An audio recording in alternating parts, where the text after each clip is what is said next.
भूटान एक ऐसा देश है जहां आपको पासपोर्ट की जरूरत नहीं पड़ती। भारत की सीमा से सटा भूटान एक ऐसा देश है जिसकी सुरक्षा की जिम्मेदारी भारत देश की है। इस देश की अपनी कोई सीमा नहीं है और तो और भूटान की विदेश नीति भी भारत ही संभालता है। एक ऐसा देश जो पर्यावरण संरक्षण को काफी गंभीरता से लेता है। दोस्तों, आज के इस वीडियो में हम जानेंगे भूटान देश के हैरान कर देने वाले तथ्यों के बारे में, तो वीडियो को अंत तक जरूर देखिए। दोस्तों, सबसे पहले तो हम आपको बताना चाहते हैं कि भूटान यकीनन बहुत छोटा देश है, जहाँ की पॉपुलेशन तकरीबन 9 लाख है, लेकिन छोटा होने के बावजूद भी यह देश कभी किसी का गुलाम नहीं बना। दोस्तों, दुनिया के सबसे खुश देशों में से एक है भूटान, जहाँ विकास का अर्थ खुशियों से है। ऐसे तो भूटान को दुनिया के गरीब देशों में गिना जाता है, लेकिन यहाँ के लोग फिर भी खुशहाल जीवन बिताते हैं क्योंकि उनके विकास का मापन ही खुशियां हैं। यहाँ एक ऐसा देश है जहाँ कोई भिखारी नहीं है और न ही कोई व्यक्ति बेघर है। यहाँ के लोगों को टीवी, इंटरनेट और रेडियो की कोई परवाह नहीं है क्योंकि वह लोग सादा जीवन, उच्च विचार में विश्वास रखते हैं। आपको बता दें कि इंटरनेट और टेलीविजन को यहाँ साल 1999 में इजाजत दी गई थी। जी हाँ, भूटान एक तरफ जहाँ चीन से घिरा है, वहीं दूसरी तरफ है हिंदुस्तान और तिब्बत। हिमालय की गोद में बसा हुआ भूटान की राजधानी है थिम्फू, जबकि फाइनेंशियल कैपिटल सिटी पंचोली है। दोस्तों, यहाँ की कुल आबादी में 76% बुद्धिस्ट हैं और बाकी 24% हिंदू। दोस्तों, जैसा कि हमने आपको बताया, भूटान हिमालय की गोद में बसा हुआ है और इसी वजह से यहाँ पर चारों तरफ पहाड़ियां ही पहाड़ियां हैं। लेकिन जब आप भूटान जाओगे तो आपको पता चलेगा कि यहाँ के लोग कितने क्रिएटिव हैं, यहाँ के आर्किटेक्चर कितने दमदार हैं। पहाड़ियों के बीच में आपको देखने के लिए एक से बढ़कर एक किले नजर आएंगे। अगर आपको घूमने का शौक है तो आपको बता दें कि यहाँ होटल भी कमाल के होते हैं। पहाड़ों पर तैयार किए गए होटल बहुत ही सुंदर दिखाई देते हैं। दोस्तों, हमने पहले ही बताया है कि भूटान के लोग पेड़ों से बहुत प्यार करते हैं, मतलब कि वहाँ के लोग अपने पर्यावरण को बरकरार रखने के लिए हर मुश्किल कोशिश करते हैं। यहाँ पेड़ लगाना काफी लोकप्रिय है। 2015 में भूटान में मात्र 1 घंटे में 50,000 पेड़ लगाने का गिनीज वर्ल्ड रिकॉर्ड भी बनाया गया। वाह, क्या बात है। इतना ही नहीं, भूटान की जनता ने राजा और रानी के प्रथम पुत्र प्राप्ति पर पूरे देश में 1,08,000 पौधे लगाकर खुशियां मनाई थी। भाई, ऐसा तो हिंदुस्तान में भी होना चाहिए। सच में खुशियां मनाने का इससे अच्छा तरीका मैंने आज तक नहीं देखा। हमें भी इनसे कुछ सीख लेनी चाहिए। क्यों है दोस्तों? कमेंट में जरूर बताना। दोस्तों, भूटान देश के कानून के मुताबिक यहाँ के 60% भाग में जंगल ही होने चाहिए। अभी भी भूटान का 70% क्षेत्र वनों से घिरा हुआ है। साथ ही भूटान से जुड़ी एक अच्छी बात यह है कि यहाँ किसी लुप्तप्राय प्रजाति के जीव को मारने पर उम्र कैद तक की सजा का प्रावधान है। प्लास्टिक की थैलियां यहाँ 1999 से ही प्रतिबंधित हैं और तंबाकू लगभग पूरी तरह से गैर कानूनी। अपनी संस्कृति को बचाने के लिए भूटान ने सदियों तक विश्व से संबंध नहीं बनाए।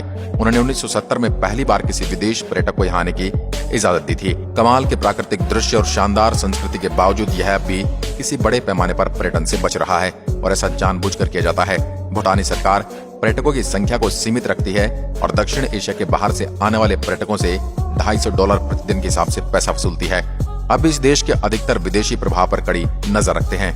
दोस्तों, भूटान के किसी निवासी के साथ अगर आपकी मुलाकात हो गई तो उनकी कई बातों को समझ नहीं पा रहे हैं तो चौंकी मत, क्योंकि यहाँ के निवासी जोड़खा भाषा में आपसी बात करते हैं। एक और बात शायद आपको नहीं पता होगा कि भूटान देश का नाम भूटान नहीं है। जी हाँ दोस्तों, केवल इंग्लिश में इसे भूटान के नाम से पहचाना जाता है। इस देश का स्थानीय नाम है ड्रुक यूल, जिसका मतलब होता है ड्रैगन का देश। भूटान विश्व के अद्भुत देश के नाम से जरूर जाना जाता है, पर क्यों? इसका रहस्य बहुत ही आश्चर्यजनक है। क्या आपने कभी किसी ट्रैफिक पुलिस को अपनी पारंपरिक नृत्य के द्वारा चलते ट्रैफिक को गाइड करते हुए देखा है? शायद नहीं देखा होगा, लेकिन आपको बता दें कि भूटान की राजधानी थिम्पू में कोई ट्रैफिक लाइट नहीं लगाई गई है। इसके बावजूद बड़ी आसानी से ट्रैफिक यहाँ पर चलता है। जब लोग इतने समझदार होंगे तो क्या जरूरत है ट्रैफिक लाइट की? पता नहीं ये हिंदुस्तान में कब देखने को मिलेगा। चलिए आगे बढ़ते हैं। भूटान देश में सभी नागरिकों का जन्मदिन समान माना जाता है और हर नए साल के दिन सभी लोग अपना जन्म दिवस मनाते हैं। वास्तव में यहाँ किसी को परवाह ही नहीं है कि उनकी वास्तविक उम्र या जन्मतिथि क्या है। वैसे आपका जन्मदिन कब है? आप हमें कमेंट सेक्शन में बता सकते हैं। दोस्तों, जैसे कि आप सभी जानते होंगे कि भूटान में भगवान बुद्ध को पूजा जाता है और उन्हीं के दिखाए गए मार्ग पर जिंदगी को जिया जाता है। यहाँ के लोग बेहद शांत स्वभाव के होते हैं। लड़ाई झगड़े यहाँ कोई कल्चर नहीं है। साथ ही आपको ये भी बता दें कि भूटान के लोग डांस के बड़े शौकीन होते हैं। यहाँ हर प्रकार के फंक्शन को नाच गाने के साथ सेलिब्रेट किया जाता है। जब यहाँ के लोग डांस परफॉर्मेंस देते हैं तो सभी टूरिस्ट देखते ही दंग रह जाते हैं। आप देख सकते हैं इनके कलरफुल कपड़े, सर पर एक अलग किस्म की पगड़ी। यहाँ पर चाम डांस काफी लोकप्रिय है। दोस्तों, आपको यह जानना बहुत जरूरी है कि स्थानीय लोग न किसी त्योहार में डांस परफॉर्मेंस देते हैं, बल्कि टूरिस्टों के लिए भी यहाँ पर मनोरंजन का साधन बनाते हैं। यही लोग तो हैं जो भूटान के टूरिज्म को बढ़ावा दे रहे हैं। दोस्तों, सैलानियों के बीच भूटान अपनी प्राकृतिक खूबसूरती और स्वादिष्ट खाने के लिए भी जाना जाता है। यह देश सैलानी को कई रहस्यमय चीजों से रूबरू करवाता है। अगर आप भूटान की सैर करना चाहते हैं तो एक अच्छी बात यह है कि भूटान जाने के लिए आपको पासपोर्ट की जरूरत नहीं पड़ेगी। यहाँ परमिट जरूर लेना पड़ेगा। इसकी एक वजह यह है कि भूटान की अपनी कोई अलग सेना नहीं है। इस देश की सुरक्षा की जिम्मेदारी भारत की है। भूटान का मुख्य आर्थिक सहयोगी देश भी भारत ही है। इस देश का मुख्य निर्यात बिजली है और अब भारत को बिजली बेचता है। यहाँ पर स्वास्थ्य के लिए सेवा और एजुकेशन बिल्कुल फ्री है।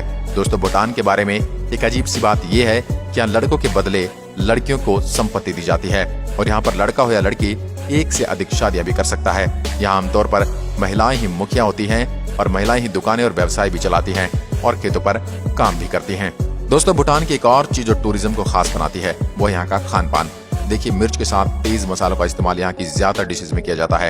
यहाँ खाने पीने के तमाम विकल्प मौजूद हैं। दोस्तों, अगर आप ट्रैकिंग जैसे एडवेंचर के शौकीन हैं तो यह देश आपके लिए परफेक्ट है। भूटान में ट्रैकिंग का अपना ही एक अलग मजा है। यहाँ हिमालय के पहाड़ों में ट्रैकिंग करना किसी एडवेंचर से कम नहीं। अगर आपको ट्रैकिंग का मजा लेना है तो इसके लिए आपको अप्रैल के मौसम में जाना चाहिए। वहाँ अगर मौसम का लुत्फ उठाना चाहते हैं तो आपके लिए आपको अक्टूबर के महीने में जाना चाहिए। वैसे भूटान में बहुत सारे भारत के यंगस्टर्स सिर्फ और सिर्फ ट्रैकिंग के लिए ही जाते हैं। ऊंची पहाड़ियों पर ट्रैकिंग करना, टेंट लगाकर वहां पर रुकना, रात में आग जलाकर खाना तैयार करना, दोस्तों के साथ मिलकर रात को यादगार बनाना, इससे ज्यादा आपको और क्या चाहिए किसी छुट्टी वाले डेस्टिनेशन पर। तो चलिए अब हम आपको रूबरू करवाते हैं भूटान की बहुत सारी जगह से, जहां जाकर आपका मन सुकून से भर जाएगा। सबसे पहले बात करते हैं थिम्पू की, राजधानी और भूटान का सबसे बड़ा शहर थिम्पू, जिसे आप अपनी भूटान यात्रा में जरूर शामिल कीजिएगा। यह शहर बांगचू नदी के किनारे समुद्र तल से 24 मीटर की ऊंचाई पर है और शहर के केंद्र में 4 समानांतर सड़कें हैं। यह मुख्य बाजार, होटल, रेस्टोरेंट, शासकीय कार्यालय, स्टेडियम और खूबसूरत बगीचे आपका मन मोह सकते हैं। यह भूटान में एक ऐसी जगह है जिसे अपनी नाइट लाइफ के लिए भी जाना जाता है। थिम्पू देश की एक ऐसी जगह है जो आज भी भूटानी परंपराओं पर कायम है, क्योंकि इसमें बुद्ध डोडेमा जैसी विभिन्न वास्तुकलाएं और संरचनाएं हैं। दोस्तों, दूसरी है पारो। पारो भूटान का तीसरा सबसे बड़ा शहर है और पर्यटन के लिहाज से नंबर 1 शहर है, जो नदी किनारे बसा है। भूटान का एकमात्र हवाई अड्डा पारो ही है। 155 मंदिरों और मठों का घर यह शहर दुनिया भर में भारी संख्या के लोगों को अपनी ओर आकर्षित करता है। भूटान के प्रतिष्ठित मठों में एक है टाइगर नेस्ट मॉनेस्ट्री, जो पारो शहर में एक चट्टान पर स्थित है। जब आप यहाँ जाते हैं तो आपको एक अलग ही सुकून मिलता है। यहाँ कर लोग घंटों तक ध्यान करते हैं। पहाड़ों के बीच बना यह मॉनेस्ट्री दिखने में बहुत सुंदर है। हालांकि पहाड़ों के बीच से निकलकर यहाँ तक पहुँचना आसान नहीं है। इसके अलावा पारो की घूमने लायक जगह में रेनपम जोंग, भूटान नेशनल म्यूजियम और पारो वीकेंड मार्केट के नाम से शामिल है। पारो वीकेंड मार्केट में आपको भूटानी परंपरा के लिहाज से सभी चीजें मिल जाएंगी। आप यकीनन इस मार्केट को बहुत एंजॉय करने वाले हैं। यहाँ के लोग, यहाँ की भाषा, यहाँ का खान पान सब निराला है। आप एक बार भूटान जाएंगे तो बार बार जाने का मन करेगा। वैसे क्या आपने कभी भूटान की सैर की है? अगर की है तो हमें कमेंट सेक्शन में लिखकर जरूर बताइए अपना अनुभव। उम्मीद करता हूँ दोस्तों आपको हमारा ये वीडियो पसंद आया होगा। अच्छी लगे तो लाइक करें और दोस्तों के साथ शेयर करना ना भूलें। धन्यवाद। जय हिंद, जय भारत।